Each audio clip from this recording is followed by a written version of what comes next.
Hello, my dear friends. Myself, Dr. Kulvinder Kaur. Welcome to my channel SG Clinic. आज हम बात करेंगे vaginal yeast infection की, जिसको हम वल्वो विजाइनल कैंडिडियासिस भी बोलते हैं, जो कि कैंडिडा नामक यीस्ट से होती है। तो आज हम बात करेंगे कि इसके सिम्टम्स क्या होते हैं और ये क्यों होती है। सबसे पहले अगर हम इसके सिम्टम्स के बारे में बात करें तो जिस लेडी को विजाइनल कैंडिडियासिस की प्रॉब्लम होती है, उसके विजाइना के रीजन में बहुत ज़्यादा खारिश होती है, इरिटेशन होती है, वहाँ पे जलन महसूस होती है। जिस टाइम पे वो लेडी यूरिन पास करती है उसको बहुत ज़्यादा बर्निंग सेंसेशन होती है। सेक्स करने के दौरान उसको बहुत ज़्यादा बर्निंग सेंसेशन होती है और वल्वर और वेजाइनल रीजन जो है उसका वो रेड हो जाता है, उसमें स्वेलिंग आ जाती है, पेन होती है और कई बार उसमें रैशेस भी हो जाते हैं। और इसमें वेजाइनल डिस्चार्ज भी हो भी सकता है और नहीं भी हो सकता है। अगर इसमें वेजाइनल डिस्चार्ज होता है तो उसका जो कलर है वो येलोइश कलर में या हल्का सा वाइटिश कलर में उसका कलर जो है वो हो सकता है। एक्चुअली ये वेजाइना में होता कैसे है। जो वेजाइना का जो एरिया है वो हमारे नॉर्मल बॉडी टेम्परेचर से थोड़ा सा हाई होता है उसका टेम्परेचर, और वो जगह भी गीली रहती है, वेट रहती है। और जो कैंडिडा यीस्ट है इसको ह्यूमिड और थोड़ी सी हॉट जगह और ह्यूमिड जगह ये उसको पसंद है, इसलिए इसकी ग्रोथ जो है वो वजाइनल रीजन में आसानी से हो जाती है।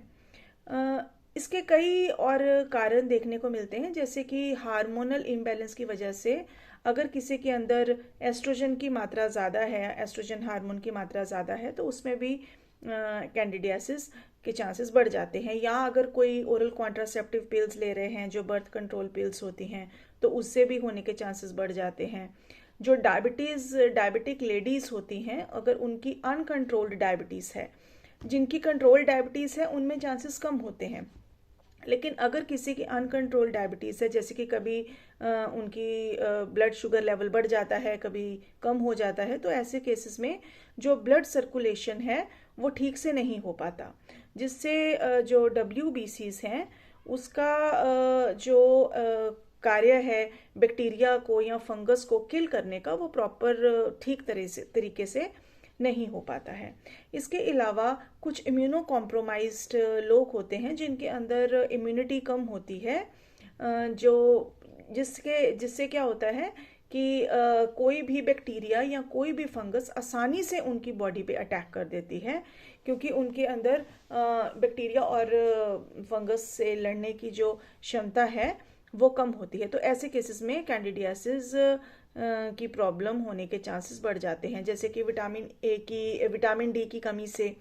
तो जिन लोगों में विटामिन डी की कमी पाई जाती है उसमें भी क्योंकि इम्यूनिटी को बूस्ट करता है विटामिन डी, तो अगर विटामिन डी की कमी होगी तो ऐसे केसेस में भी इम्यूनो कॉम्प्रोमाइज्ड होने की वजह से कैंडिडियासिस के चांसेस जो हैं वो बढ़ जाते हैं।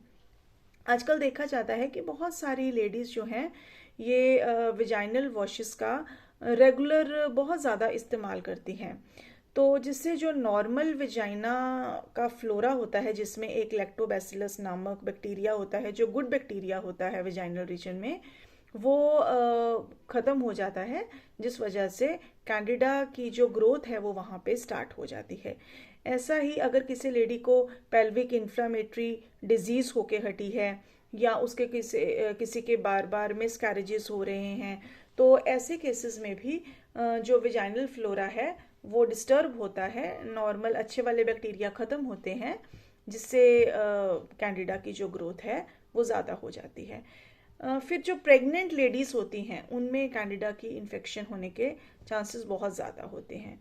इसके अलावा देखा जाता है कि जैसे कुछ ब्रॉड स्पेक्ट्रम एंटीबायोटिक्स अगर किसी ने हाल ही में यूज़ किए हैं, तो उससे भी वो जो एंटीबायोटिक्स हैं वो भी जो वेजाइनल फ्लोरा है वो उसको डैमेज करते हैं, क्योंकि वो बाकी बैक्टीरियाज के साथ साथ जो लैक्टोबैसिलस बैक्टीरिया विजाइना में पाया जाता है वो उसको भी किल करते हैं, जिससे जो फ्लोरा है वो डिस्टर्ब हो जाता है वहाँ का, और फिर जो कैंडिडा की जो ग्रोथ है वो ज़्यादा होती है। तो ये पता कैसे लगाया जा सकता है कि किसी को विजाइनल कैंडिडियासिस है या नहीं? सबसे पहली चीज़, अगर किसी को यूरिन में वाइटिश कलर का कोई स्पोर्स जैसा डिस्चार्ज आ रहा है या उसके विजाइना में से कोई डिस्चार्ज आ रहा है। दूसरी बात, अगर किसी को बहुत ज़्यादा इचिंग है, बर्निंग सेंसेशन है वहाँ पे। तीसरी बात, अगर किसी के यूरिन में कैंडिडा के स्पोर्स पाए जाते हैं या किसी के विजाइनल फ्लूइड में अगर इसके कैंडिडा के स्पोर्स पाए जाते हैं, ऐसे केसेस में लेडी को डॉक्टर के पास जाना चाहिए और डॉक्टर जो उनको एंटी फंगल मेडिसिन खाने के लिए या लगाने के लिए दे उसका इस्तेमाल करना चाहिए।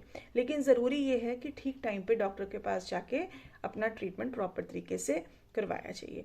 आज मैं आपको एक छोटा सा घरेलू उपाय बताती हूँ जो कि आप सब लोग अपने घर पे कर सकते हैं, जिससे इन सिम्टम्स में काफ़ी रिलीफ मिलेगा आपको। जैसे कि त्रिफला, 2 चम्मच त्रिफला इजीली अवेलेबल हो जाता है मार्केट में। 2 चम्मच त्रिफला और उसमें 5 से 6 पत्ते नीम के लेके अगर उसको पानी में उबाल लिया जाए, 2 गिलास पानी में उबाल लिया जाए और जब उसका चौथाई हिस्सा शेष रह जाए तो उसको पुन के उसको थोड़ा ठंडा होने दीजिए।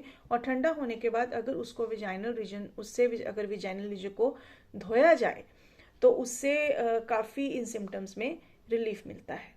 और खाने के लिए अगर देखा जाए तो जैसे कि कोकोनट ऑयल हो गया, गार्लिक हो गया, अनियन हो गया, जिंजर हो गया, ये बहुत अच्छे रहेंगे अगर किसी को विजाइनल कैंडिडियासिस की प्रॉब्लम है। इसके अलावा आप जब डॉक्टर के पास जाएंगे तो डॉक्टर आपको पंचवल्कल क्वाथ के साथ या और किसी क्वाथ के साथ आपके अंदर पिच्चू धारण कर सकते हैं या धातकी आदि तेल, और भी बहुत सारी ऐसी मेडिसिन्स हैं आयुर्वेदिक की जिससे इसका प्रॉपर ट्रीटमेंट हो सकता है और दोबारा से होने के चांसेस भी नहीं रहते हैं। इसके लिए सबसे ज़रूरी ये है कि आपके विजाइनल रीजन जो है वो ड्राई रहना चाहिए। तो उसके लिए कोशिश ये करनी चाहिए कि किसी सूखे कपड़े से सुसु करने के बाद सूखे कपड़े से विजाइनल रीजन को साफ़ किया जाए और फिर उसके बाद अंडरगारमेंट्स डाले जाएं। और अगर आपके अंडरगारमेंट्स अच्छे से अंडरगारमेंट्स को धूप लगवानी चाहिए, और अगर आपको लग रहा है कि उसको करने के बाद भी आपको खारिश हो रही है या प्रॉब्लम हट नहीं रही तो अंडरगारमेंट्स को हर 6 मंथ्स के बाद चेंज कर लेना चाहिए, ताकि जो उसके अंदर जो स्पोर्स हैं जो ख़त्म नहीं हो पा रहे हैं अंडरगारमेंट्स के बीच में, तो उसको चेंज कर लेना चाहिए, नए अंडरगारमेंट्स ले लेने चाहिए ताकि प्रॉब्लम जो है वो रिपीट ना हो, दोबारा से ना हो। उम्मीद है आपको मेरा ये लेक्चर पसंद आया होगा और मिलेंगे ऐसे ही एक नए लेक्चर के साथ। नमस्कार।